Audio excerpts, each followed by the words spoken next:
Earthquakes greater than magnitude 8.0 are rare and potentially devastating. They only happen every 5 to 10 years. The one that violently shook part of Chile this week leads off today's edition of CNN Student News. It happened late on Tuesday off northern Chile's Pacific coast, an 8.2 magnitude tremor that also caused a tsunami. What's incredible is the damage appears to be limited. There were landslides and power outages. At least 6 people lost their lives. Thousands of homes had serious damage or were destroyed, and more than 900,000 people were evacuated. But despite that, a quake this powerful is capable of catastrophic damage. So officials are saying this could have been much worse. The Pacific region still wasn't in the clear, though. Even a day later, the tsunami waves that hit northern Chile measured around 7 feet. What a Chilean official described as like high tide. But you can see from this animation that they don't just go away, they move across the ocean. And officials in Indonesia were warning people there to be on alert, though the tsunami waves there were expected to be less than 3 feet. Both Chile and Indonesia are all too familiar with earthquakes. The two nations are located on what's called the Ring of Fire, a horseshoe-shaped line around the Pacific Ocean where there's a lot of earthquake and volcanic activity. This is a subduction zone. It's the line between two plates, the Nazca plate, the South American plate here, the Nazca plate here. The Nazca plate is actually diving under the South American plate, building the Andes Mountains, and they've been doing that now for millions and millions of years. The problem with the big earthquakes that we see here, unlike other subduction zones, and this is the crease right here, this plate would be diving below this plate here, which is just sitting here. This was a thrust fault, so as these came together last night, and they've been going together for years and years and years, something popped right along this plate boundary right here, and all of a sudden the seafloor lifted. And because the seafloor lifted, that's how we got the tsunami to go that way and also a tsunami to go this way. The problem with the Chilean seafloor and the Chilean earthquakes is that they're pretty much shallow, somewhere less than 50 miles deep. And so when that shakes, it really shakes hard. A lot of subduction zone earthquakes are 200 miles deep, and there's a lot of padding between the shaking part and the earth's surface where we live. But here in Chile, it is not that way. One great thing about where this tsunami happened, even though it was only about a 6 to 8 foot wave, this is not a very highly populated area, because you look at this cliff, these cliffs here almost of insanity as we'd call them, right down here, there's not a lot of place for people to live there. Now the people that do live here live right along the coast because they have to. It's the only flat land, and that's where we saw that some of these areas here just to the north of Iquique did see this water coming up and getting right into that community right through here. A different kind of disaster, a massive landslide recently struck in Washington state. A week and a half later, officials had confirmed the deaths of 29 people, but around 20 others are still missing. The North Cascade Mountains had seen a lot of rain by March 22nd when a hillside just gave way. Recovery officials are struggling to sort through a square mile of mud. This is ground zero of the Washington landslide. Our first look at the destruction up close. Debris piled up to 80 feet high in some spots. Tires, twisted cables, large appliances, and uprooted trees, the only decipherable objects in the mangled mess. Images don't fully capture the devastation. This neighborhood was mutilated by the enormous force and power of land and water that ripped through this valley. Our family's just gotten bigger. We've kind of adopted the town of Oso, or maybe they've adopted us. A week and a half after the disaster, the driving force for workers remains finding victims. Nearly 24 people are still missing.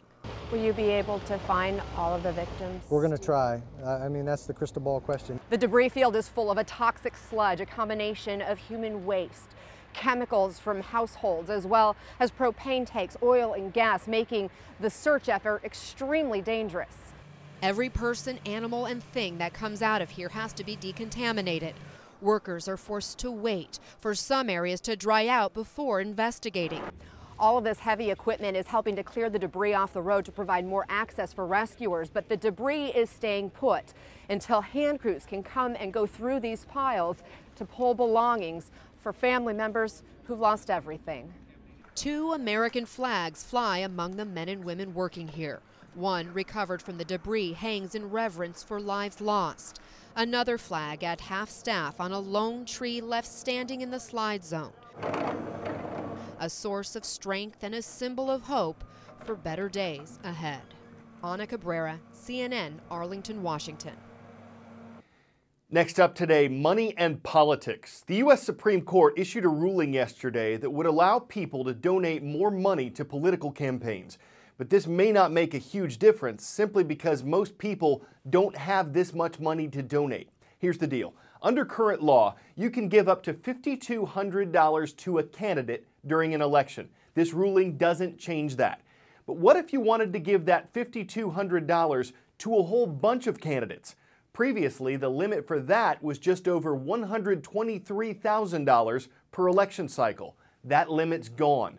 The decision, a close 5-4 ruling on the High Court. Supporters of it say campaign spending is a form of free expression protected by the First Amendment. The court majority agreed. Opponents say it undermines campaign finance laws and that private money could now have a greater influence on elections. Is this legit? In the U.S., the Ivy League consists of Harvard, Yale, Princeton, Columbia, Brown, Dartmouth, Cornell, and Pennsylvania. This is true. Ivy League colleges and universities are known for academic excellence and social prestige. They're also known for high tuition. At Harvard, cost of attendance, which includes tuition, fees, room, and board, is $60,000 a year. Can you say scholarship? It's also selective. Last year's acceptance rate was less than 6%, so Ivy League acceptance is an accomplishment in itself, especially if it's to the whole league. Quasi Enan is a 17-year-old student at William Floyd High School who now has the biggest decision of his life ahead of him. Enan applied to and was accepted to all 8 Ivy League schools. My dream came true, basically. Quasi says he hasn't picked which one he wants to attend yet. As expected, he says he'll do his research and select the one he really wants to go to. He says his parents have been the driving force behind his academics. They are very proud because the whole journey from childhood to here and hoping for the best and then the best becoming like this level. Quasi got a 2250 out of 2400 on his SAT score, which places him in the 99th percentile for all students taking the exam. But for him, it's not just about SAT scores.